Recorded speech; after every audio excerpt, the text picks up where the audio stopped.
Hey, how's it going, everybody? Today, obviously, a lot of focus on RLCS as it does start on Friday, but this one is actually a step back because there's some concerns. If you guys didn't see my video that came out on Wednesday, it's a lot of conversation about me asking and propositioning if the RLCS season is too long. And the concerns that come with this is other facets. Not only is the RLCS an extremely long season and there's not a whole lot of downtime, but there's this overwhelming concern in regards to off-season tournaments, different lands, different events. Everybody talks about 2019 being the best year for Rocket League as we had 2 seasons. We had 4 dream hacks for people to attend. People really enjoyed the ability to go to all these different LAN environments. And I think that kind of side on the pro scene has definitely been fulfilled. You're talking 3 majors, a world championship.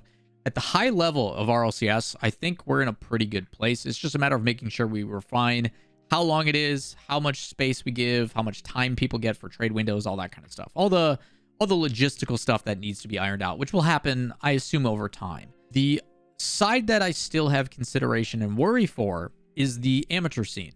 A lot of people still think that putting back to a league play and having like a rival series is the right answer, which I am all for. Like I'm completely against. I don't think it's a good idea to have a league that kind of filters in. I don't think it's the right way. What this open qualifier system and how everything is applied has looked, in my opinion, is significantly better and does a lot of really good things. The difficulty, though, is the support structure that is needed in order for them to be successful is the big concern. You have 2 major ones and now 1, and that's actually what this video is about. If you guys are unaware of the Indy Gaming League, they were a tournament structure and a regularly scheduled, I guess, league that you could compete in if you're part of the amateur scene. Very rarely did pros go and compete in it unless it was like a sign up for jokes and having a good time, but teams got placed by their MMR and their ranking. They played in a league with other teams similar in their league. It was kind of a cool introduction into the tournament structure, the system of how to get into competitive, and it gave people an early glimpse of what potential teams could be. It wasn't just for teams and players, it was also for commentators and community members, moderators, tournament organizers. Like, there was a bunch of different aspects that this provided opportunities to kind of dip their feet or dip their toes in this opportunity that could become something in the esports. It allowed people to pursue a hobby that might be able to turn into a career. It was an early foundation for a lot of different casters that now find themselves doing community casting as well as other casting for stuff like Day Zero streams for the RLCS. And unfortunately, Indie Gaming League has announced that it is in a Twitter longer. It's been a wild ride. They say after 74,000 matches, 57,000 players, 39,000 teams, and 38,000 trophies assigned, we've decided to close our doors. It's been a pleasure and honor to watch you all compete. Unfortunately, it's time for us to move on. When we created this league, we wanted to create a place where anyone could feel welcome and play. Over the years, we learned so much, made new friends, and saw this community known across Rocket League. It's been a wild ride. Thank you to all the members, mods, casters, players, franchise owners, and creators who supported us. It's been a truly life-changing experience. We'll never forget you. If you have an active membership, it will be canceled and unused time refunded. There will be no fall circuit. Thanks again. And they don't really go into too much details as to what their reasoning is, but what I know is that it is a pretty big detriment. This was as a place and a location for a lot of people to build and obtain opportunities. Pre-RLCS, for those that are unaware, I'm talking way back in like preseason season 1, there was a lot of community tournaments where we've seen talent and people that now work at Psyonix come from. Murdy, also known as Scheist, and Strangest Stranger, Jake, are 2 people that started a pro rivalry league, which was the name of PRL. It was a tournament series that fostered a lot of new talent. You look at Rocket League Central, where Cloudfuel, who is one of the founding fathers of Rocket League and the competitive scene alongside Gibbs and everything else, that's where they got their experience. It's where Psyonix was able to look and see, these people are doing a really good job. Let's reach out to these people. Let's try to hire these people. And you see the same thing for a bunch of other names in the space. And it's really unfortunate to see that one of the very few that was ran pretty successfully now going away. You saw people like Sunless Khan promote this all the time. And I think it kind of goes back to that problem of, I personally don't know why they've decided. Maybe it's just too much effort, or they didn't want to do the time, or maybe there's something else coming in the pipeline, hopefully, because Psyonix has talked about in their announcement video for the 21-22 season last year that support for the amateur scene was going to be coming. There was going to be an emphasis and a focus, which I personally have seen none of.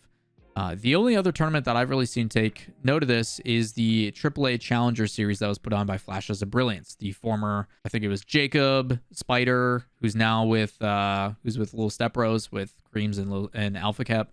But the original like Flashes of Brilliance team, in partnership with AAA, ended up doing this Challenger Series, which was for the amateur scenes, the teams that don't make it into the main event, that are kind of that, I guess, 17th to 32nd teams overall, had a place every other week to compete in succession with the RLCS. And it provided a place for them to foster and build and grow, because a lot of those teams, they play in signups, they don't end up qualifying, then they've got nothing, they sit for 2 weeks, and then they try to qualify again. And it's really difficult to grow and expand when those teams usually don't have financial backing. They don't have the ability to dedicate to it full time.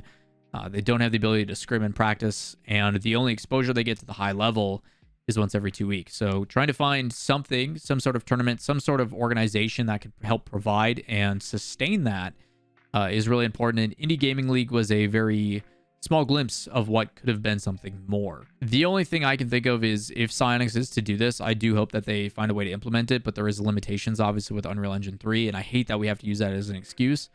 But you look at the opportunities that other games have, like League of Legends or otherwise, where they use their rank system, where you can sign up as a team with a dedicated team rank. I always want to push Club Q, and then they feed that into the rank system and then use their challenger. In our case, it would be Grand Champ or SSL, and the SSLs would then feed into that amateur scene or whatever it may become. So it is really unfortunate to see a lot of this stuff starting to go away. It's, I think, a difficulty when you look overall the opportunities that are there. And kind of touching back on it, I do think at the high level things are in a really good place. I think if you're an RLCS pro and you're like a top 8, top 12 team, realistically you have enough to play in. You're getting good practice, you're getting good warm-ups and results. And although top 16, when you're in that bottom, I would say 6 prize pool and stuff, isn't enough to really sustain, you're probably going to have org backing, and you're going to be able to do this full time for a living, which is, I would say, to be expected. And the guys in the top 8 RLCS teams, especially in North America, are getting paid an absurd amount of money. And eventually, I think that bubble of pricing and that salary is going to pop, and it's going to be a tough reality for some. But while the desire is there, and while teams are willing to pay it, you know, I wish nothing but the best for players who are getting absolutely paid and supported in a financial way that's absolutely insane. So there is a lot of positives and stuff in that, but when you take the step down, there is some concern for the teams that are outside of that top 16 consistent, the teams that I would say are like your gatekeeper teams that are anywhere from like 16 to 20, 24. And then the teams that trickle down below that you see every single split fall apart, rebuild, etc. Like the winter trade window is going to be absolutely insane. I think with all these new teams coming into, especially North America, and the rosters that are going to fall apart, and then the refinement process in winter, that trade window is going to be absolutely bonkers. So there's a lot of concerns that I have just overall in particular about what's going on and the long-term support, and wanted to create a dialogue and a place for people to kind of have that discussion. Unfortunately, I don't have the answers. I wish I did. I wish I had a bunch of financial support to where I could just say, yep, here's a tournament league for the amateur scene, and they're supported and they're good. But fortunately, I don't have that opportunity. So hopefully we start to see more show matches and more things of that sort. You've been seeing Joby run a bunch of 2v2s. Obviously, Johnny always does his ones alongside Fear. But there is more and more people that are, I think, getting involved in trying to put on show matches just to provide a place to build names and foster new talent. Hootie Who has also been doing a lot of that too. So the more we can do of that, the better. It's tough because the only people who are doing it are like, it's this weird conversation of the business side of things is I want to run a tournament and I want to make sure that these high level players or these amateur players sign up and play.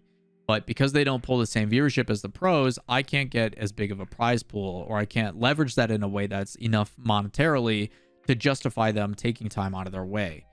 And part of it is like the ego check of like, hey man, if you want to make it to the top, you need to do these things pretty much pro bono and use that as a way to then start to build. And through that experience, you'll get better. And then you can leverage that once you have the results. But at the other time is like, you know, time management and opportunity cost. Do I sign up and do this stuff even though there's no reward other than exposure, which nobody wants to get paid in exposure. People want to get paid with money. So it's this weird balance, and it's a tough balancing act to have. And I hope there's other solutions, and I hope Psyonix does come in. I remember when I did the Brawl originally, they put out like $300,000 in prizing to people in the community to run different tournaments. You got mine, you got named Covert from Dazzler, and you got the Euro Cup from Lethmere. You got a bunch of tournaments that they decided to fund, and it was Psyonix funding, so it came directly from the developer. And I don't see why Psyonix hasn't already kind of handed off and said, hey, here's dedicated prizing for X amount of months or for X amount of tournaments. We're going to do this every year. We're going to allocate funds from Psyonix to run an amateur scene or an amateur tournament. And we'll let someone we trust as a tournament organizer go and run that. I think that's probably the easiest solution, is just Psyonix has to be willing to do it. And I hope they're willing to do it. But I also feel that Psyonix wants to be the ones to do it themselves, and they've got to find a way to accomplish that. But that amateur scene and IGL being gone and all those types of things are really important, because it is the way that you find new talents, both on the casting and broadcast talent side, as well as players, as well as tournament organizers, as well. All the support staff that makes this esport run that people don't get to see firsthand. So fingers crossed, but wanted to talk a little bit about it, kind of share my thoughts overall. Let me know what you guys think in the comments down below. I usually don't do these types of videos where it's just me kind of ranting and talking openly about this kind of stuff. So if you guys like more of these videos, let me know. I'll try to continue to do them.